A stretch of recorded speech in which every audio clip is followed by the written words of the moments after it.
പുറത്ത് മറ്റേ തള്ളല്ലേ അത്ര ഉണ്ടായി എന്നിട്ട് അതിൻ്റെ ബൂട്ട് കട്ടുണ്ടായിക്കുക അല്ലടാ അതും ഡെക്കാത്തതുകൊണ്ട് മാത്രം 5000 റുപ്യൻ്റെ 3000 റുപ്യക്ക് ഓഫറിൽ വാങ്ങിയത്. ആകെ ഒരു എറണാകുളം മാത്രമായിട്ട്. അവിടെ ആണെങ്കിൽ ട്രക്കിങ്ങും ഇല്ല. അല്ല സങ്കടമൊന്നുമില്ല, എന്നാലും ചെറിയൊരു വിഷമ. प्रॉब्लम है क्या? मुश्किल नहीं अंदर काली पकड़ो. ओके एंड इधर पकड़ो. एक लड़का और लड़की इधर പോയി देखी.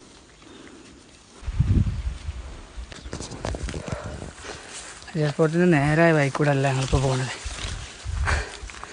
അതിൻ്റെ എല്ലാവിധ റിസ്ക്കും ഉണ്ട്. അതുകൊണ്ട് അല്ലോ ആരും അനുകരിക്കരുത്. കാട് എന്ന് പറഞ്ഞാൽ കൊടുങ്കാട് അതാണിപ്പോൾ കയറി കഴിഞ്ഞത്. ഏതാടാ വഴി?